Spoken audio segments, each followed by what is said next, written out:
האורח הבא שלי הגיע אלינו מארצות הברית, והוא מוביל טרנד עולמי של מעבר לתזונה טבעונית. בינתיים הולך לו לא רע.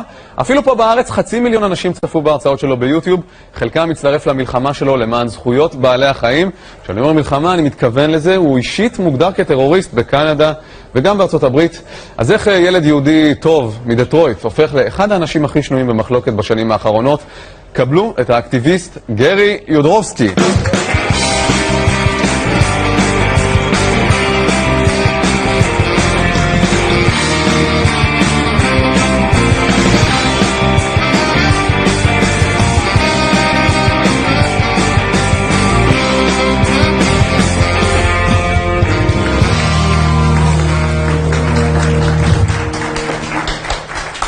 I've seen your lecture, your famous YouTube lecture, only yesterday.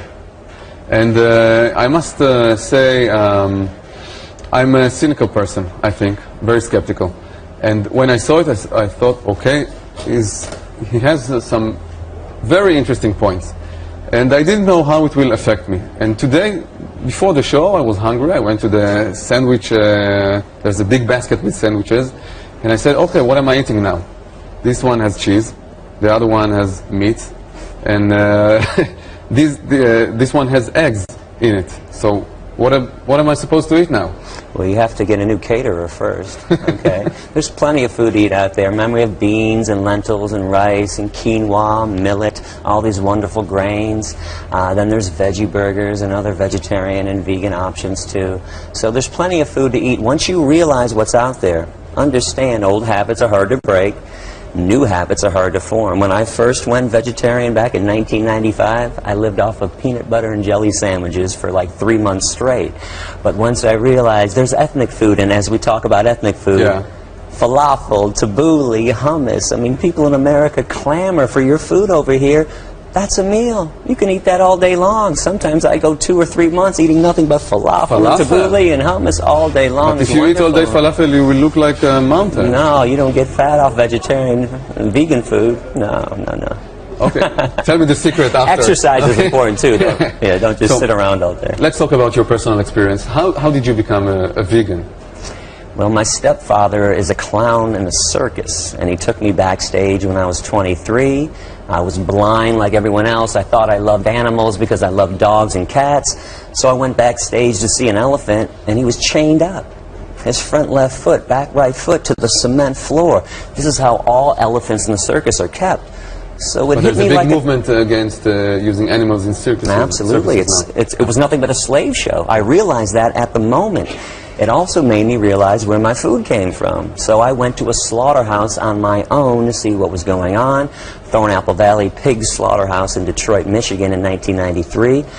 And it was a concentration camp. It was Auschwitz. It was Birkenau. When you have beings being treated like nothing, when they're being ripped away from their family members, when they're being killed, when they're being laughed at and mocked and ignored, that's a Holocaust. So it made me think that I didn't want to be a cruel person.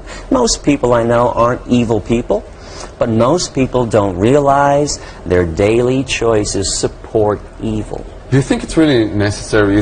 Do you really believe it's the same? I think it's worse. Killing people and killing animals? Yeah, I think it's worse. When we talk about the Holocaust, we have 6 million Jews. You can add the other 6 million blacks, gypsies, mentally retarded people. In America today, 30 million innocent beings will be murdered for a sandwich. Every year on this planet, 60 billion land animals and 90 billion marine animals are killed. That's a Holocaust of monumental proportion. These are cows, and we're talking about people. But that's what the Nazis said. These are Jews, they don't count, I'm a Nazi, and I count. And this so is you what really don't see a do. difference between animals and people? Absolutely not, especially when it comes to pain and suffering. We all suffer in the same way.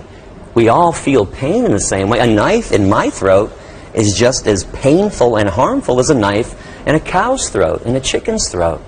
As a Jew, don't you get strong reactions for using that comparison? It's usually positive. I'm having nothing but success here. Remember, I don't do things to be a politician. I don't say things that people want me to say. I speak the truth, and the truth is harsh. I know people don't want to hear that there's a Holocaust taking place, that they're taking part in, but that's a fact. I'm not being dramatic. Again, if you go back 60, 70 years, Jewish women had babies in their arms, and the Nazis ripped those babies away. In the dairy industry, every cow not only has her baby stolen, she's raped to impregnate her, and then when the baby is born, they steal the baby away. They tattoo Jews.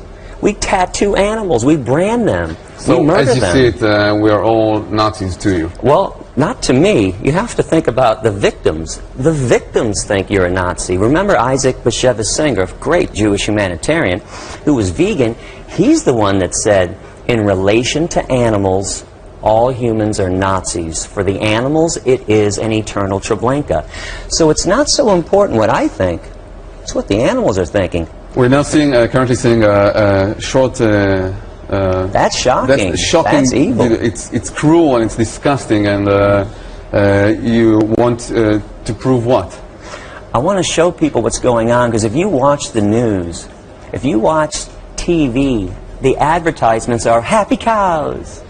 Right? They're never showing you slaughterhouses. Think about this. If a slaughterhouse wasn't such an evil place, how come McDonald's and Burger Ranch, why don't they show you slaughterhouses and say, hey, this is where your hamburger comes from. This is where your chicken nuggets come from. They intentionally lie to you. I don't lie.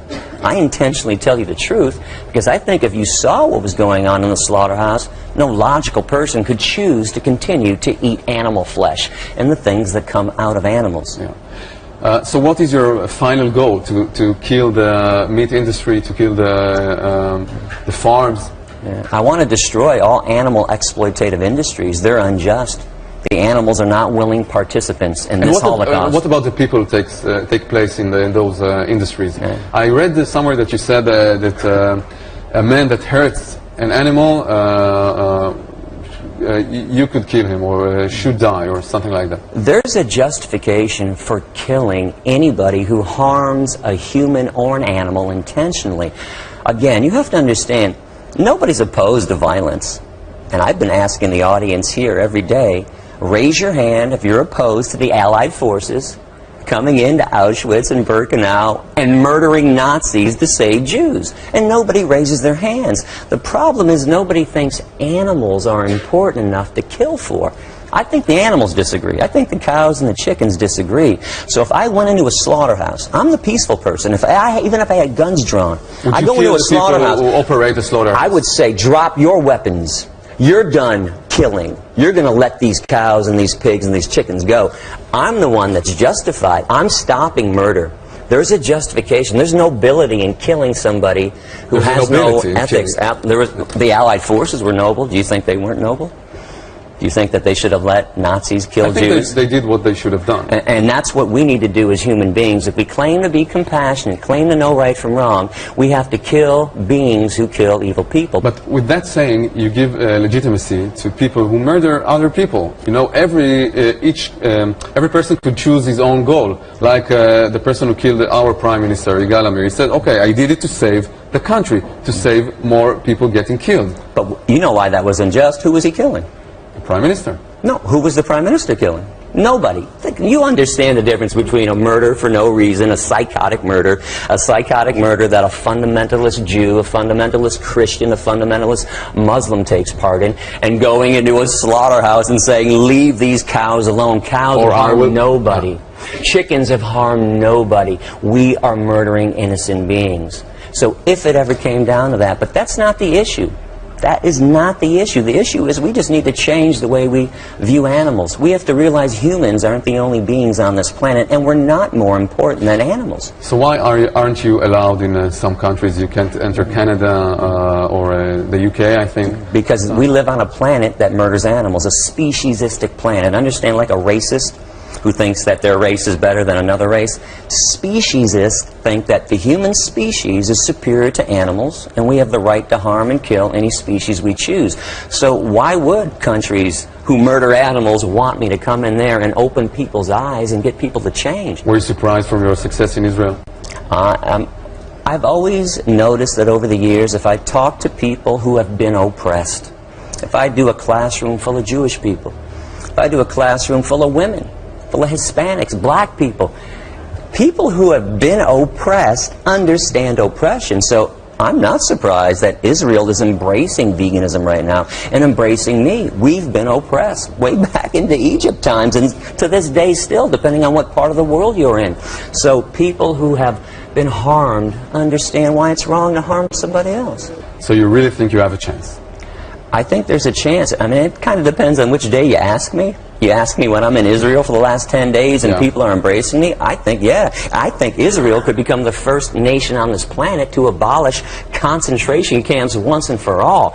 You ask me on a bad day when people are screaming and yelling at me, wanting to fight, I'll say, no, I don't think it's possible. But keep in mind, no injustice can live forever.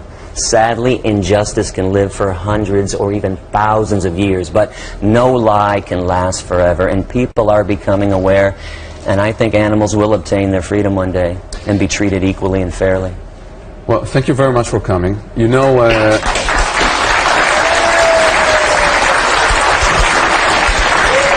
Jewish New Year's Day is in 2 days, Rosh Hashanah. Rosh Hashanah, as you say it in America.